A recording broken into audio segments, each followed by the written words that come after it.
Senhor presidente. Pois não, líder, com a palavra. Senhor presidente, colegas deputados, deputadas. Senhor presidente, retorno a essa tribuna após as eleições, ainda me recuperando de uma pequena cirurgia no joelho, mas seguramente pronto para a luta, pronto para o trabalho. Não parei praticamente nem um dia, sequer algumas horas, dado a situação que vive o nosso país. Embora tenha tido que me submeter a uma cirurgia no joelho, continuei a minha luta como milhões e milhões de brasileiros, acreditando que era a hora das mudanças que esse país precisa.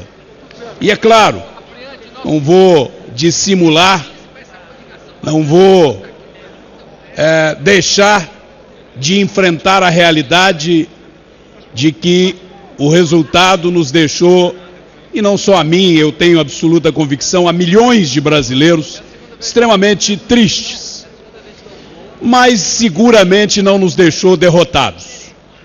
Seguramente temos a convicção de que saímos sim fortalecidos, especialmente em nossas convicções.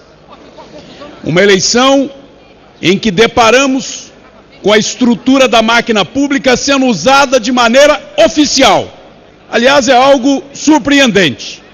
Eu me lembro, por exemplo, foi marcante ver a presidente num debate, em cadeia nacional praticamente, com um dos maiores níveis de audiência, dizer: o meu Bolsa Família, o uso de programas de governo, o uso de programas pagos com o dinheiro público, sendo de maneira absolutamente clara colocado como sendo uma benesse partidária. E mais do que isso, toda uma estrutura para dizer a esse cidadão mais humilde, e isso me faz lembrar os tempos da ditadura, quando eu ainda estudante dizia: não vamos deixar que usem você como massa de manobra. Mas isso volta a acontecer no Brasil. Mas o balanço, e eu não venho aqui chorar resultado, pelo contrário, eu venho fazer a reflexão de que ao verificar que mais de 51 milhões de eleitores compreenderam com clareza de que mudar não era simplesmente mudança de discurso, mas mudanças de prática, de postura, mudança de governo, sim, e não apenas foi lá votar em Aécio Neves, mas foi lá dizer não ao governo que aí está. E mais do que isso, quando verificamos, numa análise global dos quase 150 milhões de brasileiros, que tivemos a reeleição de um governo com um pouco mais de 1/3 dos eleitores brasileiros, ninguém que lutou, como eu lutei, como milhões de brasileiros lutaram por mudanças, pode sair desse processo com sentimento de derrota. Muito pelo contrário. Temos que sair com a convicção absoluta que nós temos que continuar lutando por nossos sonhos. Por isso, ainda que claudicante da cirurgia que fiz, mas com ideias firmes, sólidas, lúcidas, estou aqui de volta.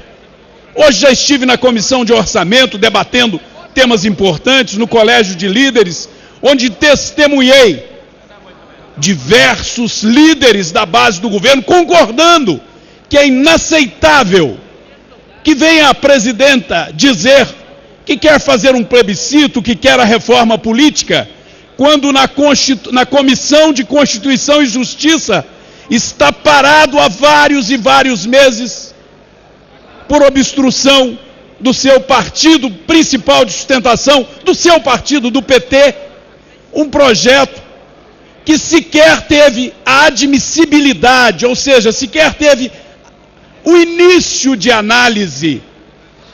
Me refiro à PEC 352, que em boa hora o deputado Espiridião Amin, também de um partido da base da presidente, apresentou o requerimento, acolhido com lucidez e com o espírito público que é característico do presidente Henrique Alves. para que possa ser deliberado em caráter de urgência, pelo menos a admissibilidade. Ou seja, é contraditório. Fala para o Brasil inteiro que quer uma coisa e não deixa esta casa fazer. Impede a democracia de funcionar. Isso torna o desafio que nós temos pela frente ainda maior. A nossa disposição de lutar ainda maior. Agora alimentado, agora nutrido pelo sentimento de milhões e milhões de brasileiros. O que me faz a cada dia superar a tristeza, o que me dá mais esperança, é ver que estivemos por muito pouco. É ver, e sem culpar em momento algum, aqueles que foram usados, sem culpar e sem entrar nesse discurso terrível, esse discurso antipatriótico de dizer que o Brasil está dividido entre ricos e pobres. Não, não. Você não votou? Senhor presidente, eu concluo. O Brasil pode estar dividido entre aqueles que já estão conscientes do que está ocorrendo e uma parcela enorme que ainda se deixa iludir ou ainda não pôde ver a luz, a clareza dos fatos e ainda permite que lhe usem dizendo: olha, isto que lhe está sendo entregue pelo povo brasileiro é vontade exclusiva de um partido ou de uma pessoa. É claro que qualquer pessoa que tem discernimento sobre democracia sabe que isso é princípio autoritário, é para se construir ditaduras que se usa a pobreza assim, e não para dizer que está dividido entre ricos e pobres. Não. Portanto, senhor presidente, volto com mais entusiasmo ainda. Fui reeleito com uma das maiores votações de Minas. Honrarei essa votação, fazendo oposição não ao país. Mais um segundo. Jamais ao país. Ainda hoje, éramos nós da oposição quase que maioria na comissão de orçamento, deputado Duarte. Lá estávamos para dizer: o Brasil precisa de uma LDO, que ainda não foi votada até agora, teria que ser votada no primeiro semestre. Construímos entendimento com o presidente da comissão para amanhã, em regime de urgência, em reunião extraordinária, ao meio-dia, tentarmos votar a LDO. E vamos estar aqui defendendo o Brasil, mas contra a corrupção, contra os desmandos, contra a linha autoritária que está aí, com muita firmeza de que estamos alinhados com o povo brasileiro. Muito obrigado, senhor presidente. Senhor presidente, fazer um apelo aos